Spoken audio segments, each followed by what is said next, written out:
Bona tarda. Avui tenim el Pep Medina, membre de la plataforma No ens vendreu la moto, formada el 2016 per lluitar contra l'execució del PDU del circuit de Catalunya. Bona tarda, Pep. Bona tarda. La PDU del circuit afecta 3 municipis, Granollers, Montmeló i Parets. Per qui no ho sap, PDU significa Pla de Desenvolupament Urbanístic. És curiós com l'administració són capaços de lligar a la paraula urbanístic el mot desenvolupament, com si es donés per fet que urbanitzar és sempre bo. Ens pots fer 5 cèntims en què consisteix el PDU, Pla de Desenvolupament Urbanístic del circuit, i en què afecta als municipis implicats? El Pla Director Urbanístic del Circuit de Barcelona-Catalunya es va començar a coure, va ser aprovat inicialment el 2016, però es va començar a coure uns anys abans. És un macroprojecte de la mida de 574 camps de futbol, 574 hectàrees, que afecta aquests 3 municipis, Granollers, Montmeló i Parets, i principalment la Generalitat el va aprovar no com un projecte industrial, sinó com un projecte de turisme i oci. És un projecte turístic en tant que la part central d'aquest macroprojecte seria una espècie de parc temàtic, una espècie de mini PortAventura dedicat al leitmotiv del motorsport o del motor, i al voltant una sèrie d'equipaments com una sèrie de complex hoteler, un centre comercial de shopping turístic estil la Roca Village i altres equipaments com un segon circuit de velocitat a la Plana de Palou i una altra cosa que afecta principalment també a Parets, que és l'ampliació de l'heliport i també una sèrie de macropolígons de més de moltíssimes hectàrees que donarien suport o rodejarien tota aquesta zona turística. Polígons que, tot i que es qualifiquen com a industrials, tenen una part substancial o important de comercials. Trobem exemples com, per exemple, el polígon de la Iveco, on estava la Iveco a Parets, que és un polígon industrial, però dona servei comercial. Doncs aquest tipus d'equipaments serien els que trobaríem. A banda també de Can Guitet, que hi hauria una espècie de zona d'oficines o de formació, que si voleu ara en parlem, i també la zona de Montmeló entre l'autopista i el nucli urbà, que seria una zona residencial. El circuit es va inaugurar l'any 1991. Aquest any fa precisament el 30è aniversari. I malgrat l'època daurada dels primers pilots catalans de motociclisme i l'efecte Alonso, que va incorporar milers d'aficionats a la Fórmula 1, els polígons industrials que envolten el circuit mai han tingut una ocupació important d'empreses relacionades amb els esports del motor. En el moment actual de Covid i amb perspectives de perdre o alternar els grans premis de Fórmula 1 i MotoGP, t'ha sentit un increment d'interès de les empreses per instal·lar-se al voltant del circuit? De cap mena, és un mite. Estem parlant, hi ha una sèrie de mites al voltant tant del circuit com de l'automoció, i un d'aquests mites és precisament aquest, el tema de que primer el circuit sigui un equipament relacionat amb el món industrial, o sigui, que tingui a veure amb el desenvolupament de l'automoció en el sentit econòmic o industrial. Això és un mite, és un equipament turístic. És un equipament eminentment turístic vinculat a la ciutat de Barcelona, no vinculat al seu entorn. El circuit està aquí aïllat i es va posar aquí perquè no hi cabia a la ciutat de Barcelona. De fet, és això, Joan Antoni Samaranch va estar buscant ubicacions i havia d'anar inicialment a Caldes de Malavella, simplement perquè estava al costat de l'autopista. No hi ha, diguem-ne, un interès real a vincular el circuit al seu entorn. Els beneficis que pugui extreure hotelers o hostalers al voltant és testimonial comparat amb el cost econòmic que té el circuit per a les arques públiques. És un circuit que està en fallida econòmica des de fa molts anys, ningú aposta per aquest tipus d'equipaments perquè no són rentables i té els dies comptats, o sigui, l'administració no pot sostenir eternament aquest equipament que, tot i que justifiquin que té beneficis econòmics, aquests beneficis són simplement per un sector turístic de la ciutat de Barcelona d'un cap de setmana o dos a l'any que no representa un benefici en global real per al PIB català. En aquest sentit, per això també és un mite que el circuit generi activitat o activitat industrial o econòmica al seu voltant. És un mite perquè en 30 anys que tenim de circuit no s'ha vist. De fet, van desenvolupar el polígon de Calgordic al Català entre el riu Congost i el circuit, entre Montmeló i Granollers, amb la justificació de que seria un pol també d'atracció al circuit de desenvolupament d'empreses del sector, i no hem vist això. De fet, és això, el motorsport és també un mite que sigui un sector industrial. El motorsport no té res a veure amb la indústria de l'automoció que podem trobar a Martorell amb la SEAT.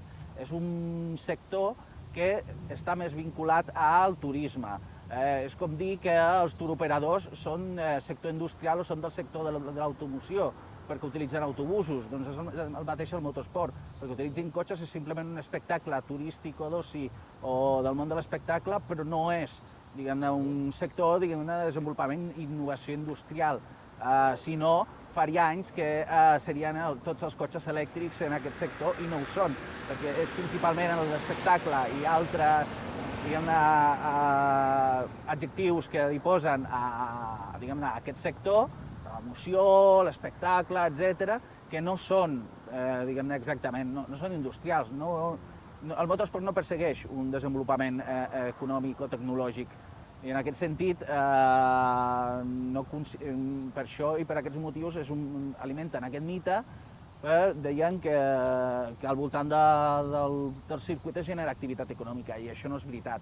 L'activitat econòmica, en tot cas, si algú en treu beneficis, és el lobby hoteler de Barcelona, principalment, però és com organitzar altres esdeveniments com el Barcelona World o com el Mobile World Congress o altres tipus de congressos de cap de setmana. És només una ocupació hotelera de cap de setmana i de la ciutat, i que té també derivades al tema turístic per a la ciutat de Barcelona concretes, i per altra banda també, i és l'interès del lobby del motor, és un aparador publicitari de l'automoció per promocionar a la societat que l'automoció és positiva, l'automoció és correcta i l'automoció,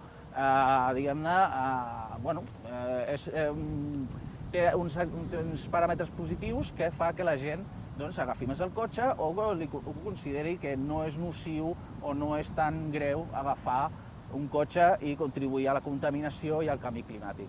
Correcte.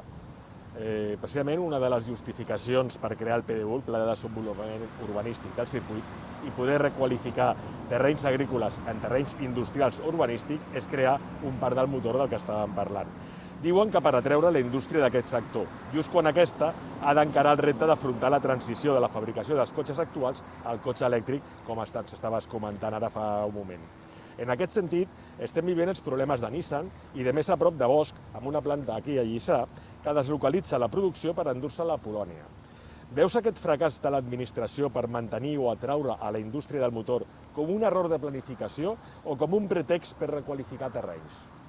Aquí hi ha diverses coses. Per una banda, hi ha tot el mite que l'automoció té alguna mena de futur, tal com la coneixem, el model actual, té alguna mena de futur en aquest context de crisi climàtica, de crisi ambiental i de crisi de contaminació i també de canvis en la societat. L'automoció és un sector, en veritat, sobresubvencionat des de la seva fabricació, totes les infraestructures que necessita, els combustibles, tot està subvencionat i parapetat per l'administració pública. És un sector que cada cop ven menys cotxes, cada cop la gent utilitza menys el cotxe i s'interessa menys pel cotxe. Els joves, les noves generacions, no els interessen tant els cotxes com les generacions predecessores. Ja no és un element de prestigi, com era als anys 80 o 90, etc. I, per tant, és un sector que té, diguem-ne, tal com els coneix, té els dies comptats a nivell mundial, no només aquí a Catalunya, a nivell mundial. I això es tradueix en una crisi sistemàtica del món de l'automoció que, en comptes d'haver-hi una economia més planificada, una economia, diguem-ne, els governs es posin les piles amb poder, diguem-ne, reconvertir aquests sectors que ara, tots aquests treballadors que ara viuen o diguem-ne, depenen del sector de l'automoció, es dediquin o es recondueixin a altres sectors i altres sectors productius, veritablement productius, doncs, en comptes de fer això, continuen alimentant aquest mite de que l'automoció és el puntal de llança de la nostra economia i, per tant, i en veritat és una bombolla econòmica, l'automoció, i ens trobem amb problemes com, per exemple, hi ha hagut a Lliçà, quan va tancar Valeo, quan va tancar Autoliv, etc., que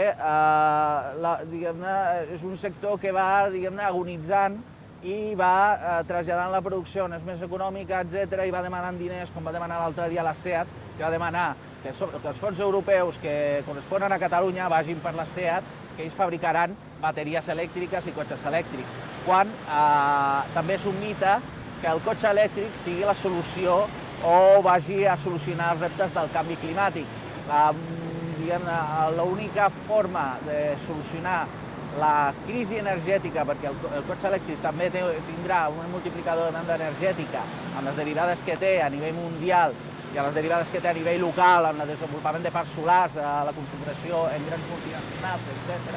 Doncs, a banda d'això, el cotxe elèctric no serà la solució, perquè hi ha un altre mite, que és la paradoxa de Jevons, que, diguem-ne, com més es produeixin i més eficients siguin aquests sistemes, més problemes generaran i més complicacions generaran, tant a nivell de demanda d'infraestructures, com a nivell d'ocupació de l'espai públic, com a nivell de contaminació. No oblidem que les PM10, les partícules que més afecten aquí al Mollet, a Granollers i a Parets, són provocades principalment per l'asfalt i les rodes, i els cotxes elèctrics tenen asfalt i rodes i pesen més, i no oblidem tampoc que les bateries elèctriques i tot el sistema elèctric necessiten una sèrie de components i de minerals que no tindrem una crisi pel petroli, sinó que tindrem una crisi pels minerals i continuarem amb el mateix problema de sempre. Aquí l'única solució, l'única sortida que diuen tots els ecòlegs, que diuen els científics des de fa anys, etc., és de créixer en aquest sector, de créixer en l'automoció. És l'única sortida per afrontar els reptes i la problemàtica de la crisi ecològica i social que vivim i també pels reptes de la crisi econòmica. No oblidem que és això, que és un sector que agonitza perquè ja no interessa tant, perquè ja no depenem tant de l'automoció, etc., sobretot a les grans ciutats, i per tant és un sector que agonitza i que té, diguem-ne, tal com el coneixem, té els dies comptats. I per tant, caldria que les administracions públiques fessin passos valents, com deia, per exemple, ahir el Santi Vilanova, fessin passos valents per, diguem-ne, planificar més econòmicament un canvi cap a un altre tipus d'economia que no depengui del motor. Perfecte. Hem vist passar diversos camions, és perquè avui s'està celebrant aquí la Copa Renault Alpine, una de les pocs esdeveniments internacionals que celebren precisament en el circuit. El PDU, Pla de Desenvolupament Urbanístic del Circuit, proposa urbanitzar espais naturals al costat de la llera del Congost per construir un gran circuit de kart, oficines i altres indústries del motor, com parlàvem ara. Podem permetre'ns seguir destrossant el nostre entorn natural o ja hem arribat al límit? Home, òbviament, vam arribar al límit fa molt de temps.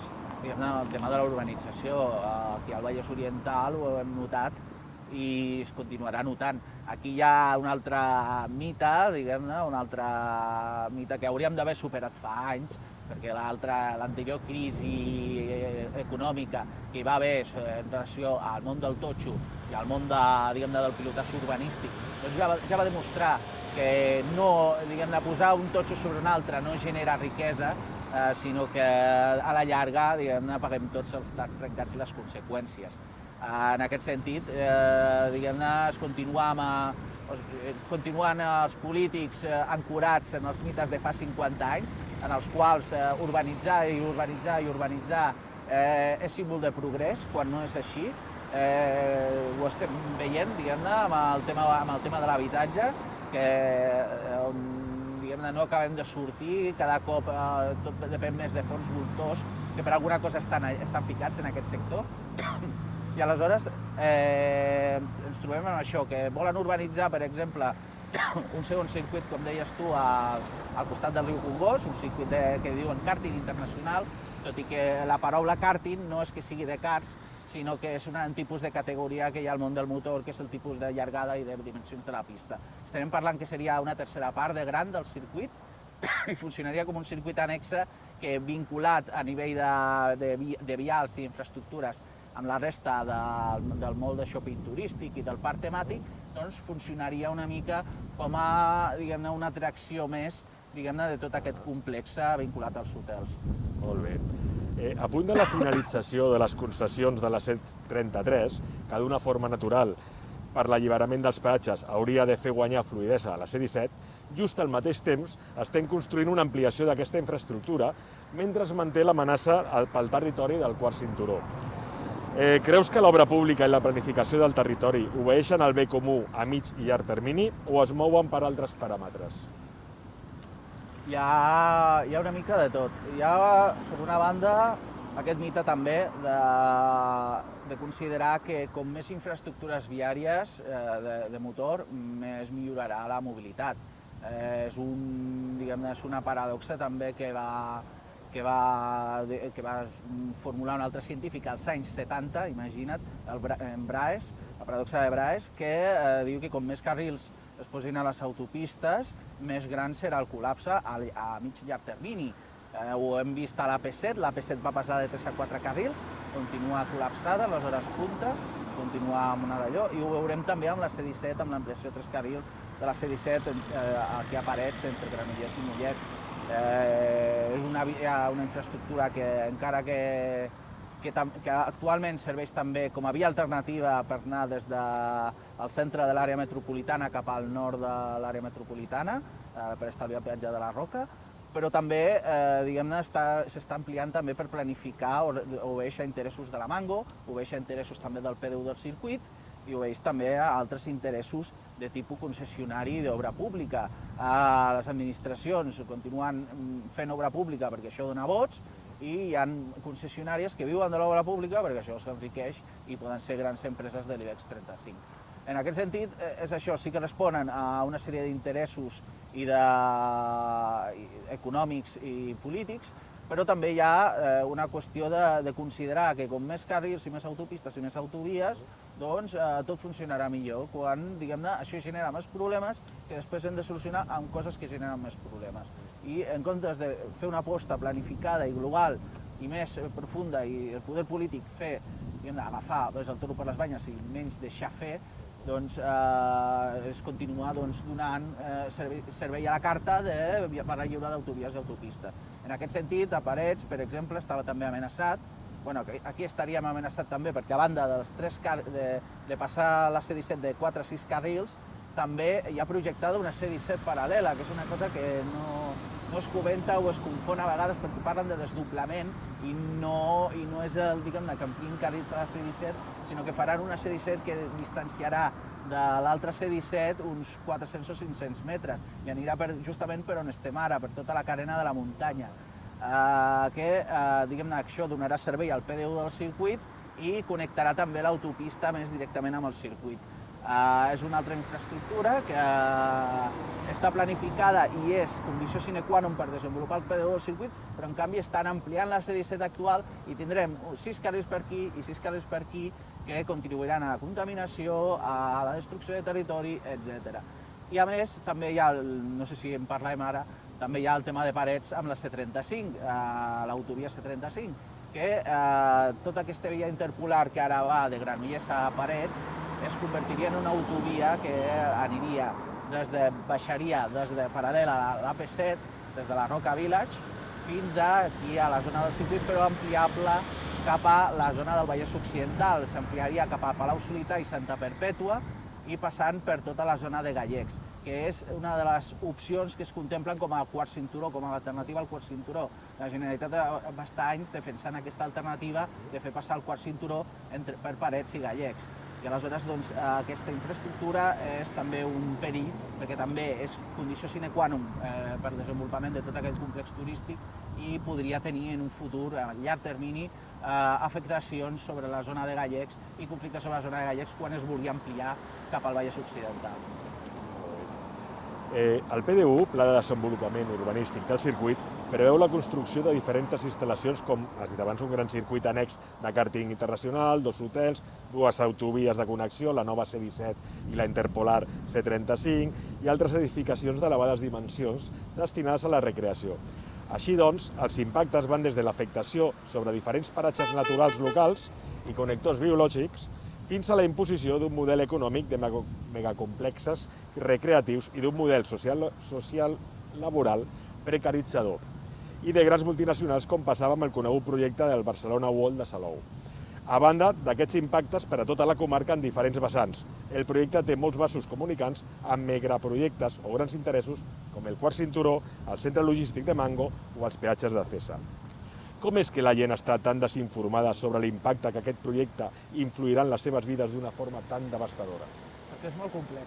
El problema sempre d'aquests macroprojectes, i això l'administració i la gent que ho impulsa ho sap, són projectes molt complexes, molt difícils d'explicar, perquè superen la teva quotidianitat, el teu dia a dia. A la gent li preocupa si té feina, no té feina, va treballar, no va treballar, etc. I tot això li queda gran. És com el tema de la crisi climàtica, que queda molt gran, perquè com pensem molt a curt termini, i més amb el context pandèmic, a llarg termini, tots aquests problemes de llarg termini ja veurem, i no t'afecta, però sí que afecten, en veritat. Molta de la nostra quotidianitat està afectada pels projectes que s'han desenvolupat en el passat. I això, hem de ser una mica més conscients de que sí que ens afecta. Que tinguem una economia basada en el turisme o en la restauració, en sectors amb molt baix valor afegit, i no ens dediquem a desenvolupament tecnològic, a altres sectors que puguin tenir un valor més notable, i fa que siguin sectors molt volàtils. Ho hem vist amb la pandèmia, la restauració està com està perquè tenim un excés de restauració. No volem dir que ningú tanqui el bar, però l'economia i tot com està muntat tot ens ha abocat a dedicar-nos a aquestes coses. I aleshores fer una aposta de futur encara per més turistificació, encara per més turisme, encara per més oci, etc., el que fa és això, o sigui, que al final tinguem cada cop feines més precàries, sectors més precaritzats, sectors més volàtils, perquè depèn del turisme, encara que no hi hagi pandèmia, també és un sector molt volàtil, que un dia estàs de moda i l'altre dia no, i ja ens ha demostrat al passat que han fet milers de projectes durant l'època de la bombolla immobiliària, es van fer milers de projectes turístics que ara estan abandonats i ara estan a la ruïna. Parlem des de Terra Mítica al País Valencià, parlem de moltíssims parcs temàtics, també el tema del Barcelona World de Salou, també estem pagant els plats trencats d'aquell pilotatge urbanístic, etc. I aleshores és una mica, com diuen en castellà, pan para hoy, hambre para mañana. O sigui, no apostem per aquest diner fàcil que dona molt rèdit a nivell electoral, dona rèdit a nivell immediat, a nivell de diners, etc. Però no pensem en el llarg termini, en què li deixarem a les generacions futures i què li deixarem als nostres fills o fins i tot a nosaltres, o sigui, quin serà el nostre futur laboral i econòmic de la societat. I en això caldria pensar més en macro i caldria que coses així puntuals no se distant als interessos de certs lobbies i es donés un cop de puny a la taula i es digués, no senyors, aquí cal apostar per una qüestió de més llarg termini per a aquests sectors i per a aquestes altres economies.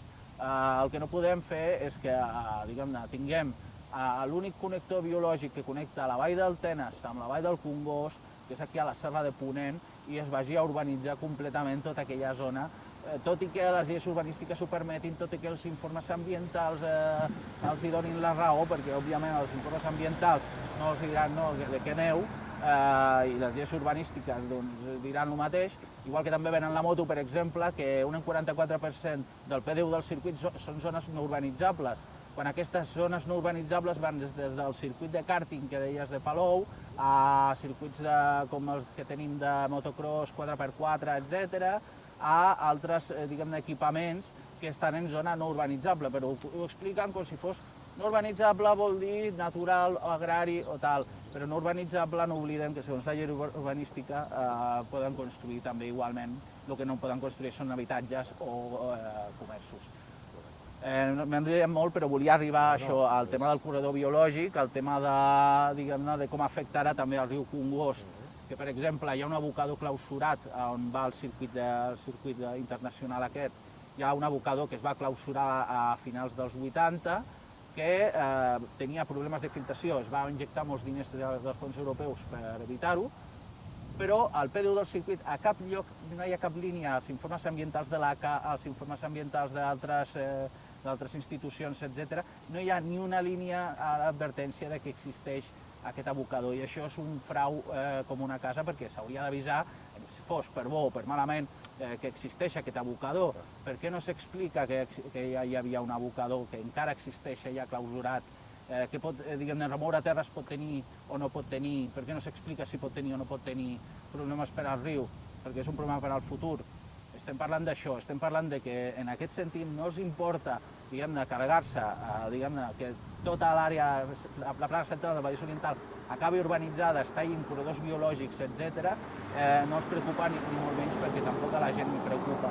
La gent de Granollers no sap ni que existeix la Serra de Ponent, perquè mai s'ha potenciat o s'ha protegit realment aquest entorn. I nosaltres també reivindiquem això, que a banda de la derogació del PDU hi hagi també més polítiques de preservació dels connectors biològics, ja que és un connector biològic important entre Gallecs i la serra litoral. En aquesta zona on vivim tenim un dels pitjors registres en la qualitat de l'aire d'Europa. I amb el PDU, el Pla de Desenvolupament Urbanístic del Circuit, només pot anar pitjor. Teniu xifres o estudis en aquest sentit? Xifres i estudis hi ha moltíssims. Hi ha molts ambientòlegs i ecòlegs que fa dècades que adverteixen d'aquest problema. Hi ha l'IS Global, l'institut que hi ha bona part dels grans, tot i que estigui vinculat a Honestí, hi ha bona part dels principals ambientòlegs més coneguts de Catalunya que han treballat moltíssim en aquest aspecte. Hi ha moltes dades. Per exemple, tenim dades que a Granollers cada any hi ha una 60ena de morts prematures per contaminació de l'aire, a Parets segurament similar, tot i que no hi ha medicions, i poder pitjor amb la C-17, etc., i amb les infraestructures, que és un problema que li diuen l'assassí invisible, és la pandèmia invisible. La contaminació atmosfèrica mata molta gent prematurament, causa moltíssimes malalties pulmonars i de desenvolupament, i fins i tot causa problemes de desenvolupament dels infants. Espera, perquè ara tenim aquí... Sí, ara tenim un helicòpter. Això tampoc s'explica. També hi ha... El PDU també inclou l'ampliació de l'aeroport. Sí. Vale, precisament, si em permets, envers ja que ha passat l'helicòpter per aquí i estem veient camions, trànsits i el soroll del circuit, el circuit de Catalunya, segons bufa el vent, anava a preguntar precisament, ja produeix molèsties de soroll. A Parets hi ha moltes queixes quan hi ha curses i el vent bufa cap allà, suposo que a Granollers us deu passar el mateix, i a Montmeló 3/4. També la pregunta anava a referència a això, no? Si també teníeu estudis sobre l'impacte en aquest sentit. No, sobre contaminació atmosfèrica hi ha més estudis, perquè hi ha estacions de medició, tot i que són insuficients per mesurar els components de qualitat de l'aire, i òbviament aquí, com deia fa estona, el que més ens afecta són les PM10, que estan produïdes principalment pel fregament dels pneumàtics amb l'asfalt i els discos de frens, i això és inevitable, sigui elèctric, a no ser que els cotxes volin, que segurament tindríem altres problemes, però és un dels principals problemes per la salut, que afecta fins i tot això, el desenvolupament dels infants, moltes malalties ictus, malalties pulmonars i cardíaques, etc. El tema de la contaminació acústica és un tema que som el país d'Europa amb una legislació acústica més laxa. En altres països hi ha coses que aquí no es permetrien. Per exemple, el tema de l'impacte acústic. Per què no hi ha medicions de l'impacte acústic del circuit de Barcelona a Catalunya? Segons la Generalitat, que és qui hauria de medir aquest impacte acústic, el circuit no té prou activitat anual per posar medicions, cosa que altres sectors sí que tenen. Tot i que el circuit de Barcelona-Catalunya tregui pit que té activitat 344 dies a l'any. És una mica contradictori i s'hauria de posar, diguem-ne, mans i mànigues. Però quin és el problema? Que, òbviament, si hi ha un canvi legislatiu o ja, diguem-ne, la Generalitat es posés dura, òbviament no es posaria dura amb un equipament que ella mateixa rescata. Molt bé, Pep. Doncs, per acabar, com creus que es poden divulgar aquests perills perquè la població prengui consciència d'una vegada? Els perills es refereixes al tema de la contaminació o en general? A tot plegat. És complicat, molta pedagogia i molta informació. El problema és això, que clar, quan és l'administració i desenvolupa aquests projectes, i no són privats exclusivament, doncs ens trobem amb això, que és una mica David contra Goliat, perquè sempre l'administració té més mitjans i més, diguem-ne, fórmules per poder arribar a la gent i poder vendre aquests mites que he comentat a l'opinió pública, que no, diguem-ne, nosaltres com a particulars. La qüestió és anar fent pedagogia, anar informant d'això, anar explicant això i mobilització social. Cal recuperar la mobilització social, cal recuperar, diguem-ne, la visibilització d'aquests projectes, perquè, òbviament, diguem-ne, votant cada 4 anys això no ho canviarem. I és un referent, per exemple, al moviment climàtic que està havent, diguem-ne, que com està removent les consciències i com està impactant i calant en la societat el tema de la crisi climàtica per fi, d'una vegada, després de 40 anys, doncs el mateix amb aquests projectes, com va passar en Astúries amb el quart cinturó o com ha passat amb altres macroprojectes que finalment la mobilització popular ha pogut, diguem-ne, aturar-los. Molt bé, doncs t'haig de dir, Pep, que aquesta ha sigut una de les entrevistes amb més dificultat que hem patit. Sorolls, camions, helicòpters, tal, però per altra banda ha anat bé perquè demostra una mica tot el que comporta l'entorn i el món del motor. T'agraïm molt la teva presència, que ens hagis dedicat un temps a Fem Parets i, bueno, encantats d'estar amb tu. Molt bé, moltes gràcies. Fins la propera.